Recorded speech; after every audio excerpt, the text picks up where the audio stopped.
Bismillahirrahmanirrahim. Alhamdulillahi rabbil alamin, wassalatu wassalamu ala rasuli rabbil alamin,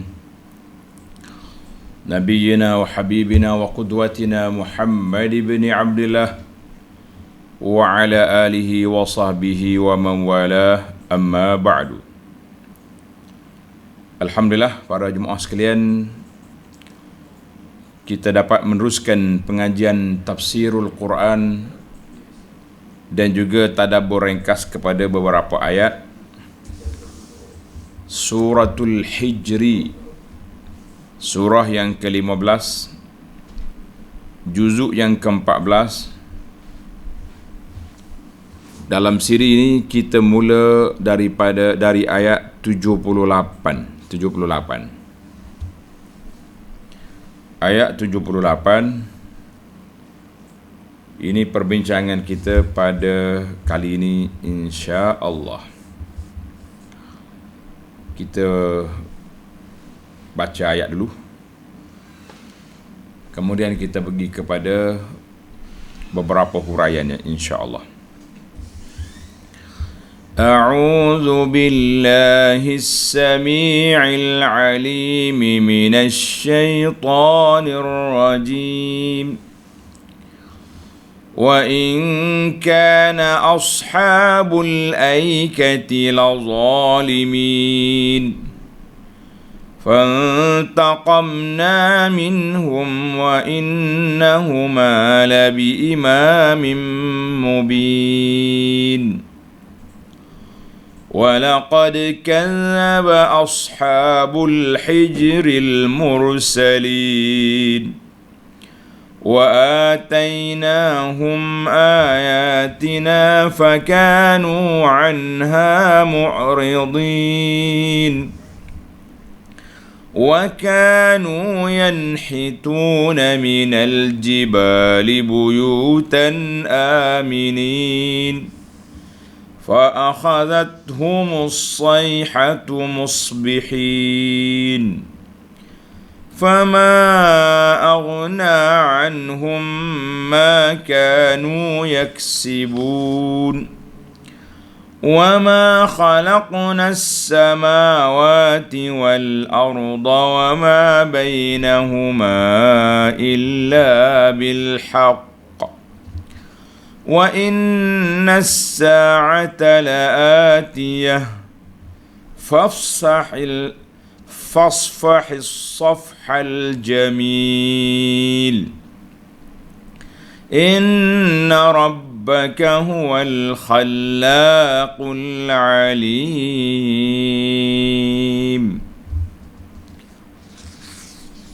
Ini ayat insya-Allah kita akan huraikan pada kali ini. Namun begitu, kita akan undur balik ke ayat yang kita baca dalam siri yang lepas, oleh kerana kisah dia dua kisah yang satu macam satu siri. Jadi kita baca semua dua kisah. Cuma pada kali ini kita undur untuk mengambil pengajaran. Para jemaah sekalian, kita pergi kepada ayat 51 hingga 60. 51 hingga 60 itu kisah Nabi Ibrahim AS. Wa nabbihum an dhaifi Ibrahim. Dan khabarkanlah kepada mereka perihal tetamu Ibrahim. Apa yang kita dapat belajar di sini, para jemaah sekalian, tentang yang pertama, kisah ini telah mengisbat al-malaikah. Malaikat ini makhluk yang hidup, yang boleh bercakap, yang berpisah dia daripada manusia. Dan sudah mutawatir bahawa malaikat ini mampu untuk berupa dengan berbagai rupa. Dia datang ke rumah Nabi Ibrahim dalam rupa manusia. Kan? Dia pernah juga jumpa dengan Nabi SAW dalam rupa manusia. Pakaiannya putih cantik, mari duduk belaga lutut dia dengan lutut Nabi dekat. Itu malaikat. Kita dah bincang tentang makhluk malaikat itu daripada cahaya.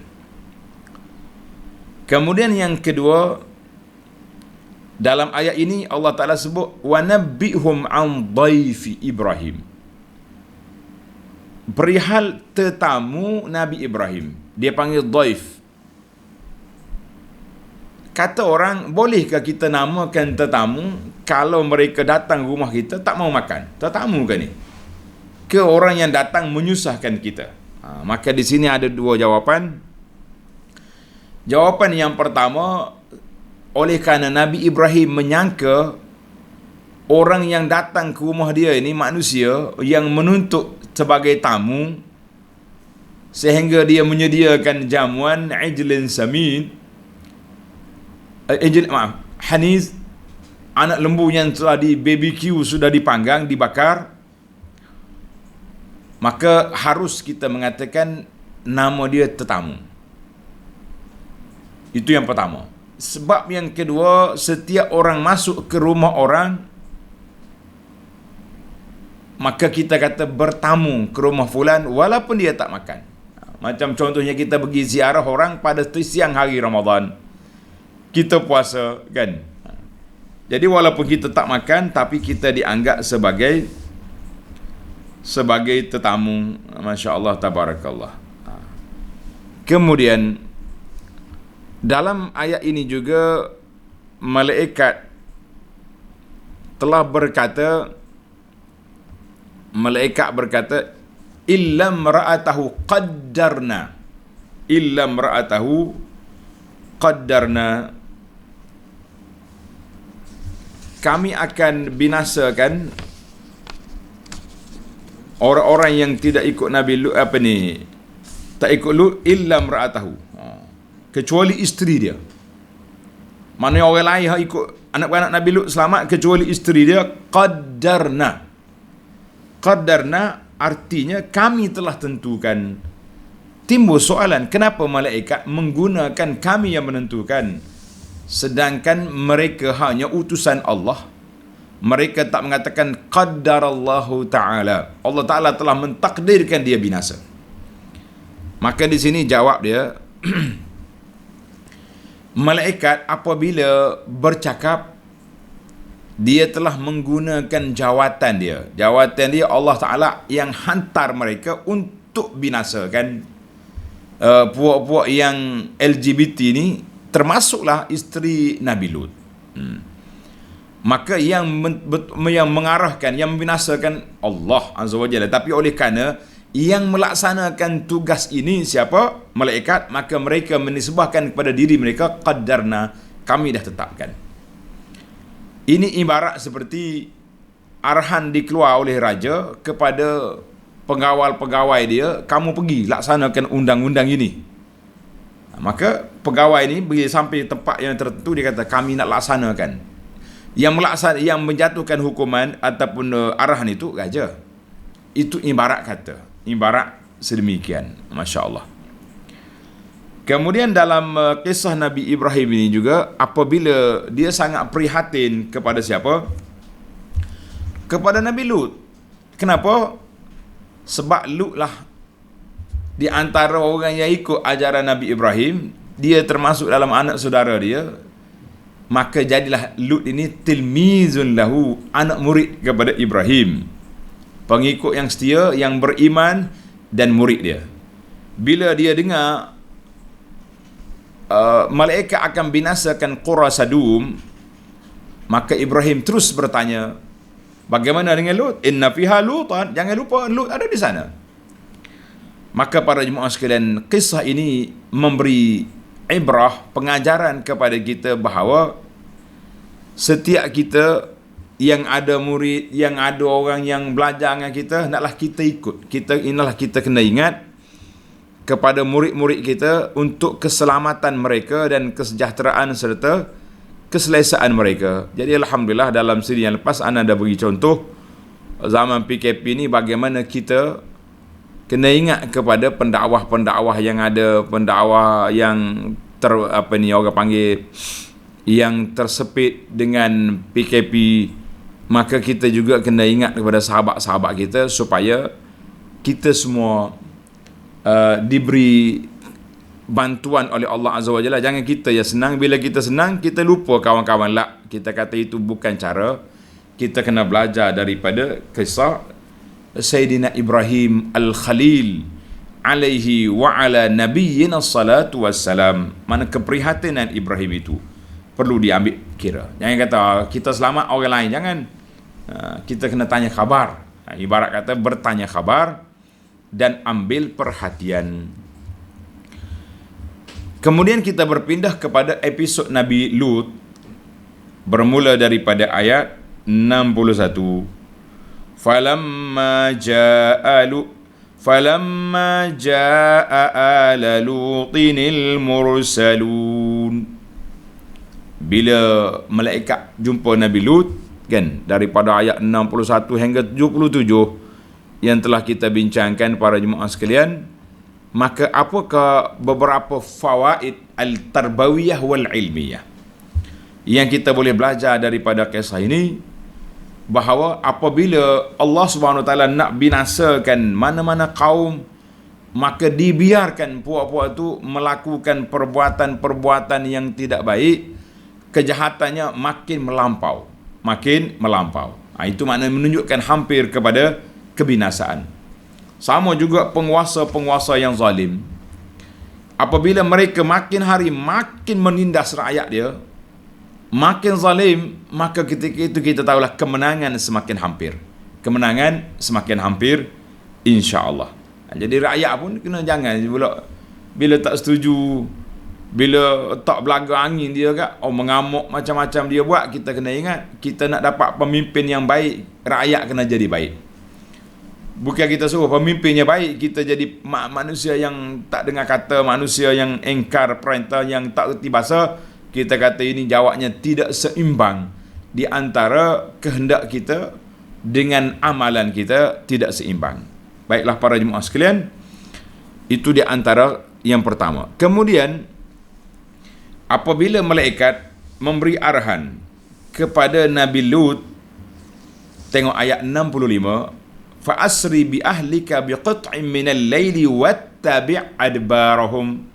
Lut, bawa keluar keluarga kamu, pengikut-pengikutmu dari negeri ini, daripada Qura Sadum ini, waktu malam sebelumnya fajar, sebab subuh esok binasa.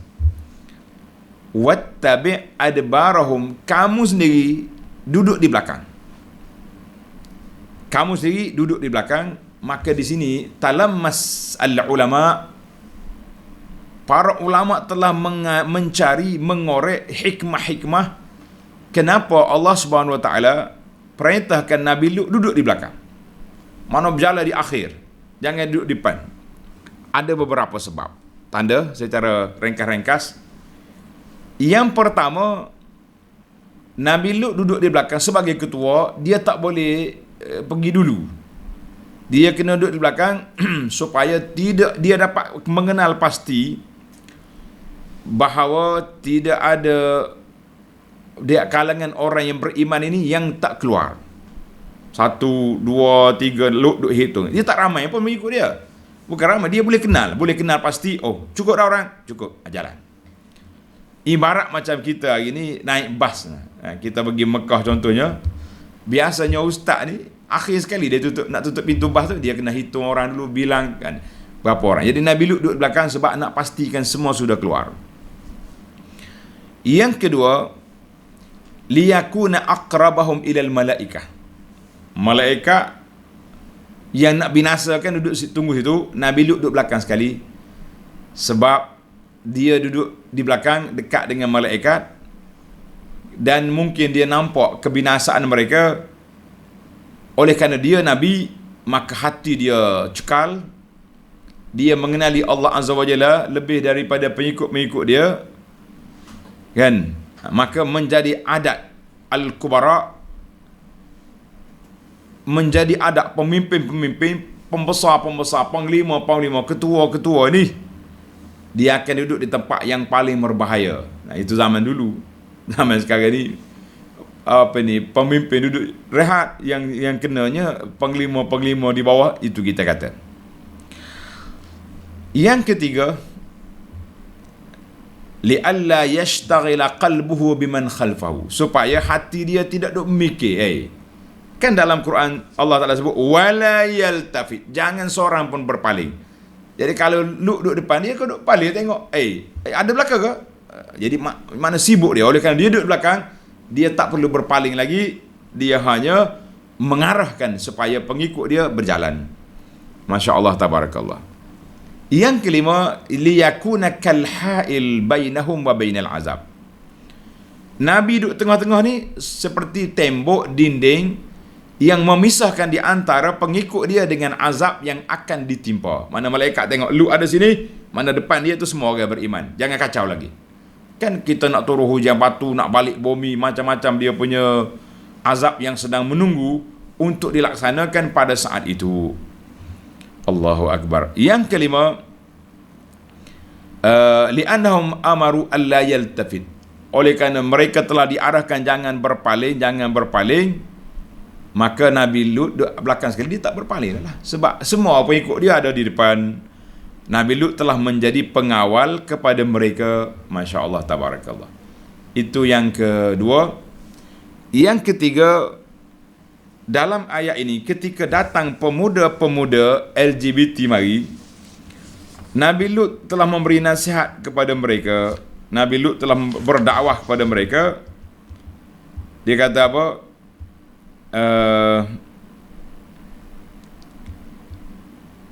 Nabi Lut telah mengatakan wattaqullah wala tukhzun. Wattaqullaha wala tukhzun. Jadi Nabi Lut menasihat. Padahalnya puak-puak itu kafir. Jadi kenapa dia nasihat dengan ingat kepada Allah Ta'ala? Ini menarik, dia kata.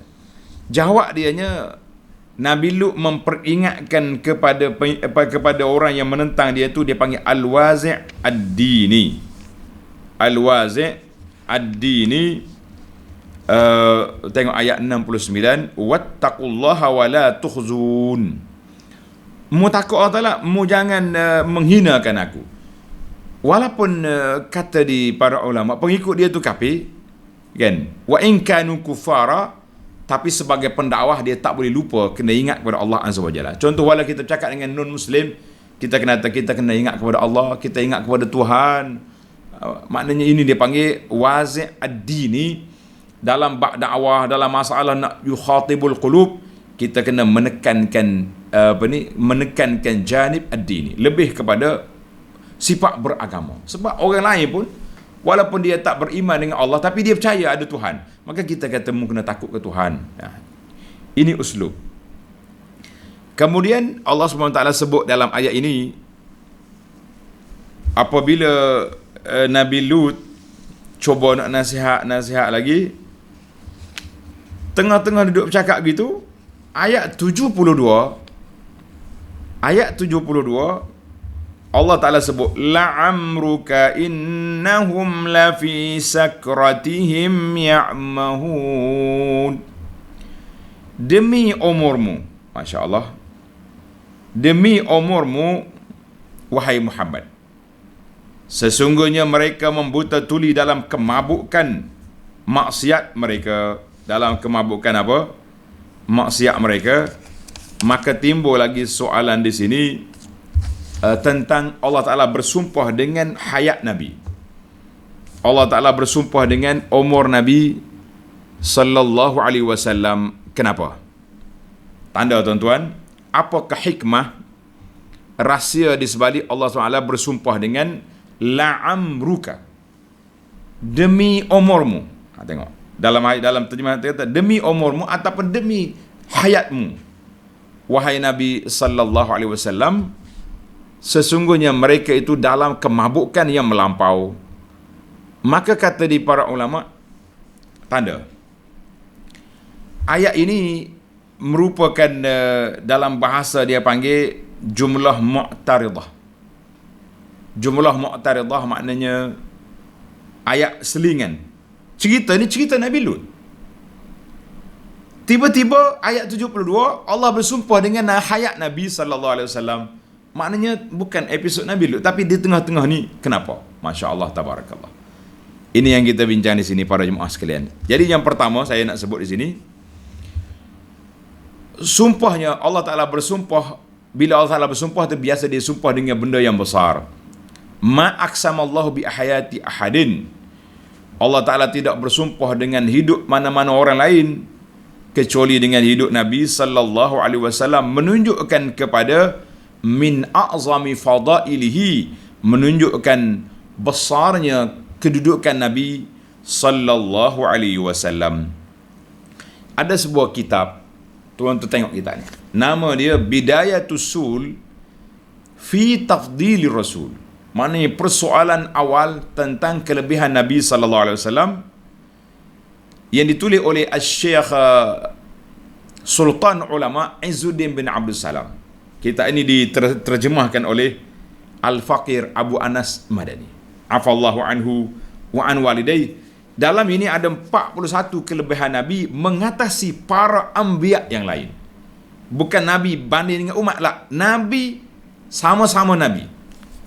Dalam kitab ini 41 kelebihan yang sahih, kelebihan Nabi. Yang ketujuh, Allah Ta'ala bersumpah dengan hayat Nabi sallallahu alaihi wasallam, la'amruka innahum lafi sakratihim ya'mahun. Tengok, apabila bersumpah dengan kehidupan seorang, ia menunjukkan suatu kehidupan yang mulia dan dimuliakan di sisi orang yang bersumpah dengannya. Maknanya di sini mulianya di sisi Allah Azza wa Jalla. Kenapa? Sebab kehidupan Rasulullah sallallahu alaihi wasallam sangat patut untuk bersumpah dengannya, kerana kehidupannya penuh dengan berkat secara umum dan khusus dan tanda. Dan kelebihan ini tidak sabit kepada nabi-nabi yang lain alaihimussalatu wassalam, menjadi hak istimewa khas untuk Nabi kita sallallahu alaihi wasallam. Tuan-tuan boleh tengok dalam kitab kita 41 kelebihan Nabi sallallahu alaihi wasallam. Alhamdulillah. Kalau yang tak nak baca, nak dengar aja, tengok dalam YouTube Halaqah Abu Anas Madani, tajuk dia 41 kelebihan yang ana sudah bedah, orang panggil bedah kitab, syarah kitab ini hampir 2 jam tentang kelebihan Nabi sallallahu alaihi wasallam ini. Baik, kita pergi kepada yang kedua dalam sumpah ini. Bila kata la'amruka dengan makna wahayati, maka la'amruka dengan makna dengan kehidupanku. Kita tak boleh kata la'amri lah. Jangan sumpah dengan umur kita. Karena itulah para ulama melarang kita kata demi umurku. Tak boleh. Sebab Allah SWT bersumpah dalam kisah ini menunjukkan kepada ketinggian kedudukan Nabi sallallahu alaihi wasallam, la yuhmalu alaihi siwa, tak boleh digunakan untuk orang lain dan tidak boleh dipakai kepada orang lain. Sehingga Izzuddin kata nabi lain pun tidak sabit adanya Allah Ta'ala bersumpah dengan kedudukan mereka. Baik, yang ketiga, tadi saya baca dalam terjemahan ni, yang ketiga, umur Nabi syarifun azimun. Kehidupan Nabi itu besar sebab dia hidup setiap hari. Nabi kita sallallahu alaihi wasallam menyampaikan wahyu daripada Allah, menyatakan syariah al-ilahiyah, perundangan Islam di zaman Nabi sallallahu alaihi wasallam, perundangan yang begitu besar. Maka perundangan itu turunnya wahyu apabila hidupnya Nabi sallallahu alaihi wasallam. Bila Nabi wafat, menangis para sahabat. Yang pertama, Nabi sudah tidak ada. Yang kedua, inqata'al wahyu minas sama', wahyu tak turun lagi dari langit, sudah tidak ada lagi wahyu. Maka hidup Nabi itu Allah mempunyai kesan yang besar dengan keberkatannya, dengan perundangannya, dengan nikmat-nikmat yang banyak. Maka kerana itu layaklah dia itu dijadikan la'amruka sebagai sumpah. Allahu Akbar. Kemudian di sini Allah SWT bagi tahu kepada kita, la'amruka innahum lafi sakratihim, mereka itu dalam kemabukan yang melampau. Walaupun keluar daripada tajuk sumpah, tapi saya sebut selalu sebab mabuk cinta ni, orang panggil angau ke, mabuk kepayang ni, gila kepada laki-laki, gila kepada perempuan, perempuan gila kepada lelaki, ataupun jantan sama jantan, betina sama betina ni, maka kemabukan itu mislu sakratil khamra, macam orang mabuk arak. Dia tak sedar diri, tak khabar kata orang. Dan kemabukan, dia panggil mabuk cinta. Berat juga kita ni. Main mabuk-mabuk ni, itu di antara perkara yang cukup menyusahkan kita para jemaah sekalian. Walaupun dia panggil dalam ayat ini menyebut kepada kita tentang kemabukan. Baik, kita balik semula kepada sumpah Nabi sallallahu alaihi wasallam tadi, yang keberapa? Yang keempat, yang kelima kan. Nabi kita sallallahu alaihi wasallam dia panggil jumlah mu'taridah ni. Mana ayat ini duduk tengah-tengah cerita Nabi Lut, tiba-tiba mari ayat sumpah dengan Nabi sallallahu alaihi wasallam nak menceritakan bahawa orang yang sudah kemabukan, ada mujadwa, tidak ada faedah lagi nasihat. Bagilah nasihat banyak mana pun, kalau sudah mabuk, janganlah. Sama juga orang mabuk cinta contohnya. Saya nak kau orang ni, walaupun kawan tu tak comel, tapi dah dia mabuk, mak dia tunjuklah ratu cantik dunia pun, tak jadi. Nak kawan tu juga. Artinya, puak-puak Nabi Lut ni, bagi Lut nasihat dia suruh kahwin dengan perempuan, la'amruka innahum lafi sakratim ya'mahun. Tak ada faedah lagi, sebab mereka sudah kemabukan. Baiklah, dari sudut bahasa la'amruka, ini dia panggil sighatu qasam, lafaz sumpah. Lam dakhilatu ala lafzi amrun, dia panggil lamul qasam. Asalnya al-amru tu al-umur, umur kamu, bidhammil ain, tapi nak ringankan sebutan, maka disebut dengan baris atas la'amruka. Kalau kata la'umruka, berat. Itu bahasa Arab, dia tak mau berat-berat kan. La'am asalnya umur. Orang pelik, apa yang sumpah dengan umur? Amru ni lah, asalnya umur, tapi direngkaskan khusal maftuh, dijadikan baris fathah, baris atas, bisighatil qasam li khiffah, supaya ringan atas lidah. Banyak dalam bahasa Arab ni dia nak ringan-ringankan. Itulah di antara 5 perkara yang dapat kita kutip dalam masalah Allah Ta'ala bersumpah dengan umur Nabi, dengan hayat Nabi sallallahu alaihi wasallam. Tanda cinta kita kepada Nabi, sentiasalah berselawat. Mudah-mudahan kita layak untuk mendapat syafaat baginda sallallahu alaihi wasallam di mana? Di akhirat nanti. Yang terakhir, oleh kerana Nabi Lut ni, dia duduk berdakwah di Qura Sadum, keluarga dia, anak-beranak di situ, maka Allah SWT bimbang meletakkan supaya Nabi Lut ni tidak ada rasa simpati kepada kaum dia. Sebelum jatuh hukuman, dia bawa mari dulu. Mari malaikat yang menyebabkan puak-puak LGBT mari serang rumah Nabi Lut. Nabi Lut makin marah kepada mereka. Ketika itu bila malaikat nak jatuh hukuman, Nabi Lut menerimanya dengan tenang, sebab mereka telah pun provokasi, buat perbuatan-perbuatan yang sangat menyusahkan Lut alaihissalam. Baiklah para jemaah sekalian, itu beberapa pengajaran daripada kisah Nabi Lut. Sekarang ini kita berpindah kepada jiran dia pula, jiran Nabi Lut. Balik kepada ayat kita, ayat 78. Wa in kana ashabul aikati lazalimin. Dan sebenarnya penduduk kampung Aikah itu adalah orang-orang yang berlaku zalim. Para ulama berbahas tentang di manakah Aikah. Tanda jemaah, Aikah ni kat mana? Tengok nota di bawah ada. Dia kata Aikah ialah sebuah kampung di negeri Madian yang berjiran dengan negeri kaum Lut. Maknanya sebelah-sebelah ya. Sebab tu cerita dia mari serentak. Mana dalam siri yang lepas kita dah cerita tentang Nabi Ibrahim dengan Lut. Sekarang ini kita nak pergi cerita pula kepada Syuaib, kaum Nabi Syuaib dan Ashabul Hijri. Hijri ni puak-puak kaum Saleh, puak-puak Samud. Tengok Aikah, dia kata apa? Berjiran dengan negeri Nabi Lut, dan penduduk Aikah itu sebahagian dari umat Nabi Syuaib alaihi salam. Mulai ayat ini diceritakan pula hal mereka dan balasan yang menimpa mereka. Jadi puak-puak Syuaib ni, dia panggil aikah tu maknanya pokok yang bersambung-bersambung. Maknanya pokoknya lebat, pokok besar. Pokok besar yang berdaun lebat dekat-dekat. Itu dia panggil aikah. Ashabul aikah, puak-puak yang duduk di aikah, yang duduk sembah pokok-pokok ni. Itu dia panggil aikah.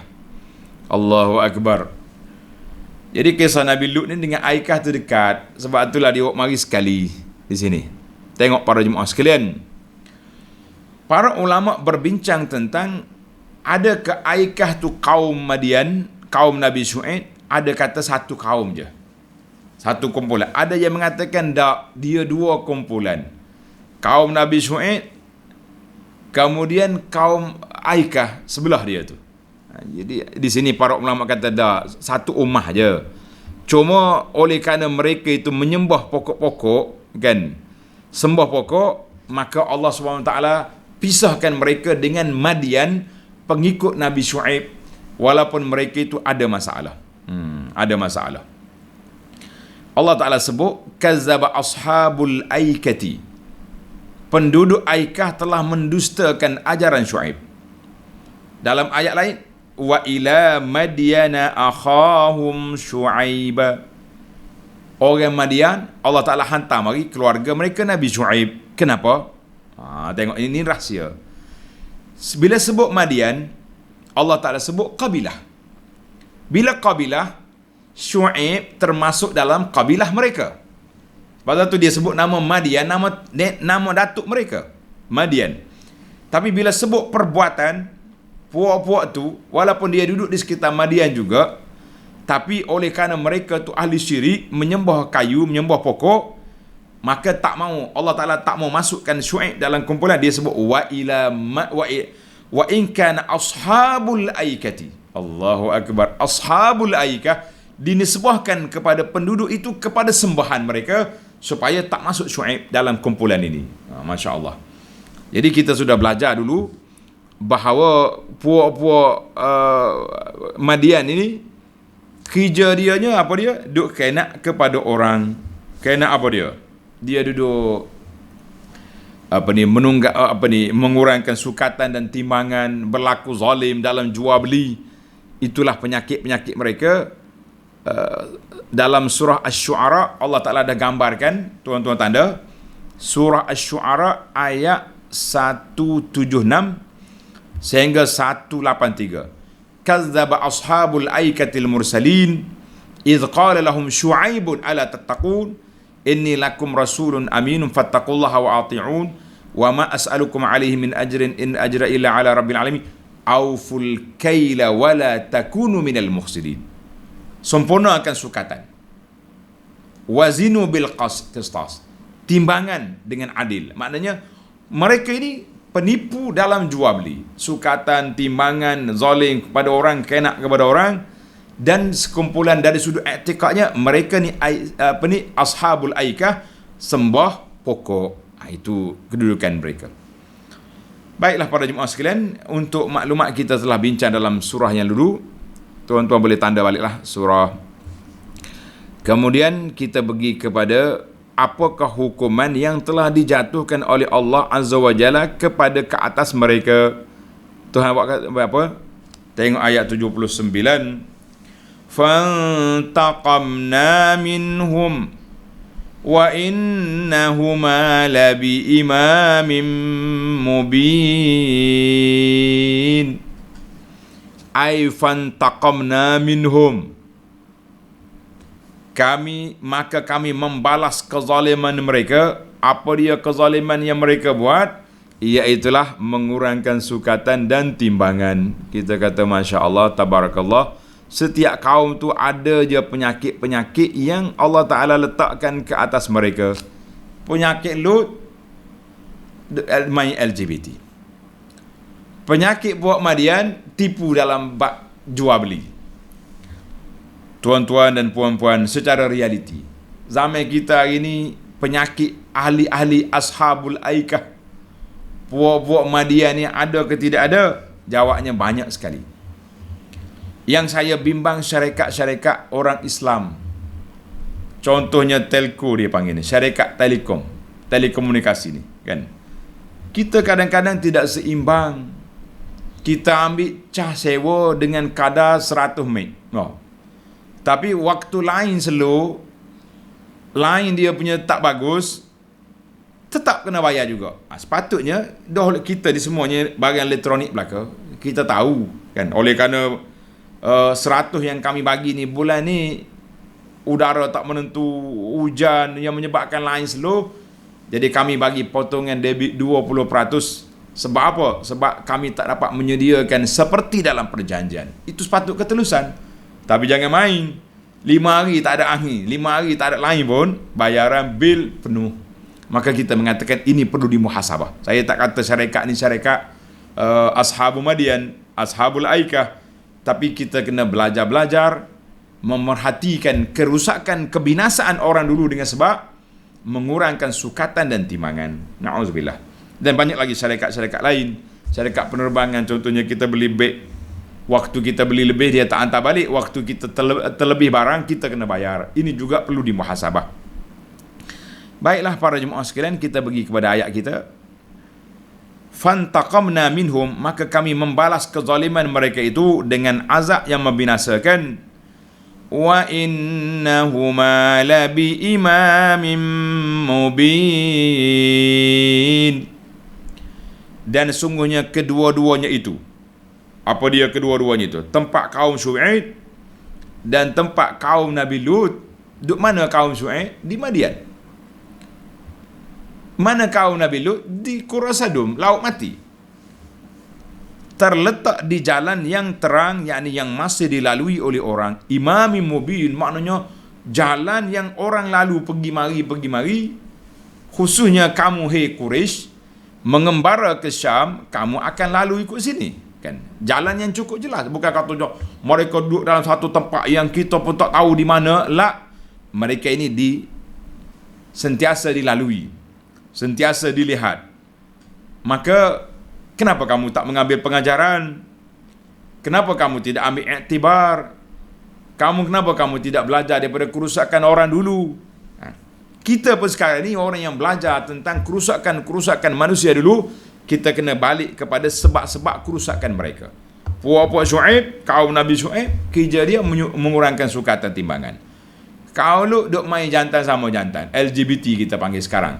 Maka kumpulan-kumpulan ini perlu dihapuskan. Perlu diberi kesedaran, perlu dibalikkan ke pangkal jalan supaya semuanya selamat, insya-Allah. Jadi dalam bab Ashabul Aikah ni 2 ayat je Allah Taala bawa kepada kita di sini. Kita tengok dalam tafsir-tafsir kita dalam ayat-ayat yang lepas sudah pun kita bincangkan.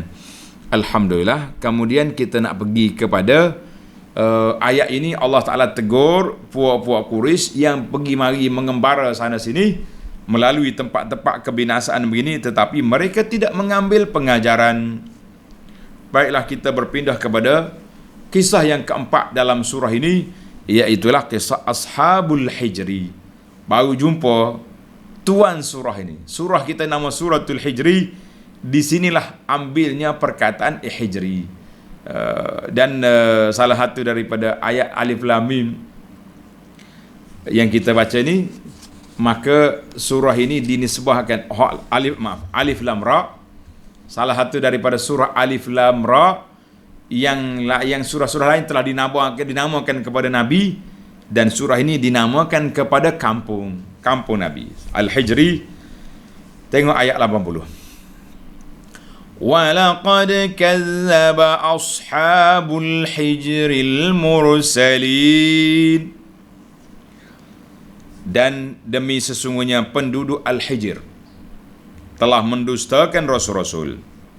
Tengok nota di bawah. Al-Hijr nama sebuah tempat di antara Hijaz dengan Syam, dan penduduk tempat itu ialah kaum Samud, umat Nabi Saleh alaihissalam. Berhubung dengan peristiwa ialah surah ini dinamakan Suratul Hijri. Untuk maklumat geografi zaman kita hari ni, tuan-tuan tengok je kampung ni dalam Google, cari dia Madain Saleh, keluarlah ke bawah dia. ataupun dia panggil mantiqah al-ula. Al-ula ni duduk di bawah pentadbiran Madinah Munawwarah. Walaupun jarak dia dekat dengan 400 km daripada Madinah ke Al-Hijr, ke Al-Ula, tapi dia duduk di bawah pentadbiran Madinah. Sebab itulah orang-orang pergi ziarah, pergi melawat, boleh pergi. Tapi kita nak ikut SOP lah. Nabi kata nak masuk tempat ini kena menangis. Bukan tempat kita pergi selfie-selfie suka-suka je, kan? Kita kena ada i'tiaz, ada pengajaran, dan ada perkara yang perlu kita kena belajar. Baiklah para jemaah sekalian, dalam kisah yang kita baca ni, Jumiat, Allah Ta'ala kumpulkan kisah 3 umat itu. Lut, Ashabul Aikah, dan Ashabul Hijri. Kenapa tu? Lut, Qura Sadum, Ashabul Aikah, puak-puak Nabi Shu'aib, dekat je di Jordan sekarang ni. Kalau kita pergi kat Shu'aib, ada situ. Dan puak-puak Ashabul Hijri duduk di Madain Saleh, di Al-Ula. Kenapa disebut 3 sekali? Fi nasaqin wahid, dalam satu cerita. Tengok, bermula daripada Lut tadi, kemudian mari Aikah, mari Ashabul Hijri. Kata di para ulama tadabbur, litamasuli halil azabil ladzi sullita 'alaiha, kerana azab yang dijatuhkan, ditimpa ke atas mereka hampir sama. Yang pertama azabus sayhah, tempikan malaikat. Ar-rajfah, goncangan bumi, bergoncang bumi. Was-sa'iqah, dan mari pula dia panggil sa'iqah, halilintar dan sebagainya. Maknanya lebih kurang. Masya Allah, tabarakallah. Maka di sini ayat yang ketiga ini, puak-puak Ashabul Hijri ini yang telah mengambil rumah dia dibuat daripada bukit. Masya Allah, kan? Rumah dia dibuat daripada bukit, batu yang pejal. Mereka pahat, ukir, belah bukit buat rumah. Namun begitu, kekuatan itu tidak boleh menjadikan mereka selamat. Tak boleh menjadikan mereka selamat. Mereka akan binasa juga. Itu pelajaran kita. Baik, kita pergi satu-satu ayat. وَلَقَدْ كَذَّبَ أَصْحَابُ الْحِجْرِ الْمُرْسَلِينَ. Tengok dalam ayat ni dia kata, penduduk Al-Hijr telah mendustakan Rasul-Rasul yang datang kepada mereka. Nabi soleh seorang saja, kan? Kaum Samud ni Rasul mereka soleh, tapi kenapa disebut mursalin, semua Nabi? Kata di para ulama akidah bahawa siapa yang mendustakan seorang Nabi bermakna dia dusta semua sekali Rasul. Contohnya, dia dusta Nabi Saleh, maka Nabi lain, yang Rasul lain 300 belah orang tu semua didustakan. Dalam bahasa matematik akidah, 300 tolak 1 kosong. Macam dalam rukuk iman, 6 tolak 1 kosong, dia tak jadi 5, kan? Baik. Wa atainahum ayatina fakanu anha mu'ridin. Dan kami telah memberikan kepada mereka tanda-tanda yang membuktikan kebesaran kami, kebenaran kami dan Rasul kami. Jadi sepakat para ulama tafsir mengatakan bahawa tanda di sini iaitulah anak unta Nabi Saleh. Dia sebut ayatina, tanda-tanda kami. Tapi satu je tandanya, iaitulah unta Nabi Saleh. Sama jugalah bahawa ayat-ayat Allah Ta'ala itu sudah banyak. Tapi kamu engkar belaka je tu. Kamu engkar semuanya, kan? Dalam pada itu mereka terus juga berpaling mengingkari. Allahu Akbar. Buat marilah apapun ayatina. Ayat di sini dengan makna hujah-hujah kebenaran yang telah dibawa oleh Nabi Saleh, kan? Namun begitu, dalam ayat ini khasnya iaitulah unta. Kata Al-Bukhari rahimahullah ta'ala, kenapa disebut walaupun ayatnya satu ya, anak unta, tapi kenapa disebut ayat mendustakan ayat-ayat? Sebab ayat yang Allah Ta'ala datang itu daripada Allah, anak unta itu, ayat naqatullah. Maka para ulama mengatakan, oleh kerana kamu mendusta satu, seolah-olah kamu mendustakan semua ayat-ayat yang lain. Mendustakan seorang Rasul, maka dihukumkan dia mendustakan semua Nabi-Nabi, Rasul-Rasul alaihimussalatu wassalam. Baiklah para jemaah sekalian, kita pergi kepada ayat kita ni. Ayat 82. وَكَانُوا يَنْحِتُونَ مِنَ الْجِبَالِ بُيُوتًا آمِنِينَ. Dan mereka memahak sebahagian dari gunung ganang. Kalau kita pergi sekarang ni, ada. Tuan-tuan tengok template ni, gambar di mukaddimah tafsir tu, salah satu gambar bukit itu salah satu daripada yang wujud sekarang ini. Ada. Mereka memahat sebahagian dari gunung ganang sebagai tempat tinggal dengan keadaan aman dari semua bahaya. Maknanya bila dia duduk dalam bukit tu aman lah. Mari hujan ke, mari ribut ke, mari apa, dia selamat duduk dalam tu. Tapi ingat baik-baik, mereka tak selamat daripada azab Allah. Masya Allah. Yanhituna minal jibal aminin min ghairi khawfin. Mereka tak takut, dan tidak lagi susah-susah. Ada cuma Ibnu Katsir tafsir dalam satu dimensi lain. Kenapa puak-puak ni, puak-puak Al-Hijr ni, puak-puak Samud ni, kenapa dia pahak bukit buat rumah? Adakah mereka takut? La, aminin, dalam keadaan aman. Tak perlu pun duduk dalam bukit tu, duduk dalam apa ni, khemah boleh. Tetapi asyaran wa bataran wa abasa. Oh, ini punca dia. Ibnu Katsir kata, dia pahak bukit ni bukan perlu sangat. Boleh je duduk dalam kemah, dalam rumah-rumah yang buat daripada pokok-pokok kan. Tapi mereka nak tunjuk nak tunjuk kemegahan, kesombongan, mereka duduk dalam bukit. Allahu Akbar. Namun begitu, mereka tidak selamat daripada azab Allah. Apa jadi? Tengok 83. Bila dia sembelih unta Nabi Saleh, fa'akhadhathumus sayhatu musbihin. Meskipun demikian, mereka dibinasakan juga oleh letusan suara yang menggempakan bumi pada waktu pagi. فَمَا أَغْنَى عَنْهُمْ مَا كَانُوا يَكْسِبُونَ. Maka apa yang mereka telah usahakan itu, duduk dalam bukit, dalam rumah dalam bukit, tidaklah dapat menolong mereka sedikit pun. Sebab apa? Apabila Allah nak binasakan, hancur puak dia. Tahu saya kata apa?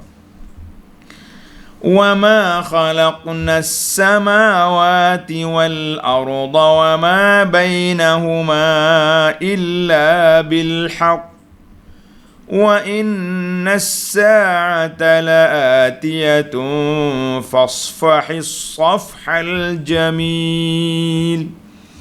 Allahu Akbar.